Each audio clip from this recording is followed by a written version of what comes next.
It's a scarlet and gray Wednesday night on Mark Rogers TV. We bring in Brandon Zimmerman from the Buckeye Battle Cry with the Buckeyes in week 3 of spring practice and getting things sorted out. Brandon, it's always a pleasure to get the breakdown, and you've got a few things of note as we trudge along in about the halfway point of spring ball. Yeah, there's nothing too groundbreaking coming out of practice yet. When you think about the Buckeyes, the two biggest questions that you have with the Buckeyes this year are how is the wide receiver room and the H-back room going to shake out, and really how that defensive backfield is going to shake out. So right now, at the practice that the media was able to see yesterday, Austin Mack and Johnnie Dixon were both running with the ones at the wide receiver group. The only change from when the media saw last time was Terry McLaurin was running with the ones and not Austin Mack. Other guys in the mix there, Ben Victor, Brandon White. So there's a bunch of names there that still could play themselves into it. Johnnie Dixon's a interesting story. He's one that everyone kind of hopes works out. He was a big-time recruit out of Florida. He has battled tendonitis in his knees the last couple of years.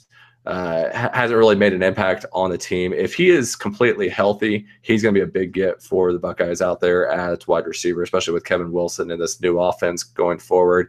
Big key with him, much like we saw with Marshawn Lattimore last year, is he going to be healthy?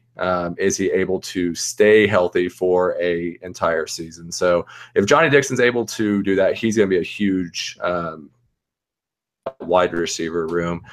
Austin Mack was one of the top wide receivers that came out last year. He was a big-time guy. Him and Ben Victor were the two wide receivers last year that were able to actually play as freshmen, mainly as special teams. Ben Victor was one that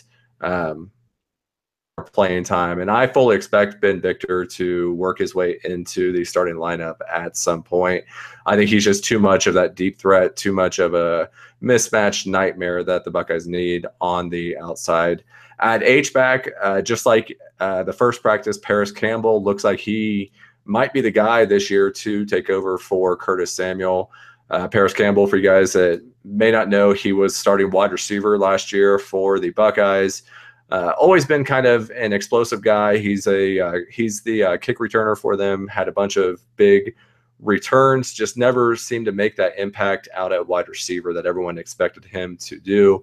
By moving him into the H-back, I think it's a great thing. When I first started hearing rumors about it, I was excited about it. He's got the size that he will be able to take snaps, much like Curtis Samuel did. He's got speed, and he's a wide receiver. So up on a safety or a linebacker, I think is going to continue to be a good thing for the Buckeyes. So those are the three guys that are kind of running with the ones right now: Mack, Dixon, Campbell. That by no means means that they will be the starters once Indiana comes to town. You've got a couple of five-star wide receivers coming in that could throw their hat into the ring too. So at cornerback, you've got Damon Arnette, who was the nickelback last year. And you've got Denzel Ward, who was kind of the co-starter last year with the other corners. Just like in the first practice, those two guys are running with the ones. From all accounts, Damon Arnette's looking very good. It'll be interesting to see if he's able to hold off all the talent that is right behind him. You've got Kendall Sheffield, who's a five-star corner, transfer from Alabama. You've got Jeffrey Okudah, who was the #1 corner coming out of high school. And then you've also got Sean Wade, who is the #2 corner coming out of high school. All three of them, even if they aren't able to bump Arnette from the starting job, will play this year. So there's a lot of talent there. But right now it's Arnette and Ward are the starters back there. And then at safety, Damon Webb, the only guy that is returning, is one of the starters back there. And then Eric Smith, who everyone kind of expected to win that other starting job, taking over for Malik Hooker, is still holding on to that after 3 weeks. So those are the big spots that everyone kind of wonders about with the Buckeyes, and that's how it's shaping up right now. Damon Arnette with 21 total tackles last season and an interception. Denzel Ward actually tied for the team lead with 9 passes defensed. Austin Mack and Johnnie Dixon with a combined 8 receptions. But if they're going to be with the first team, we would expect that to double, triple, and go on up from there. Definitely from there. Brandon Zimmerman joins us each and every Wednesday night to break down the Buckeyes on Mark Rogers TV. Brandon, we always appreciate the breakdown. All right. Thank you, Mark.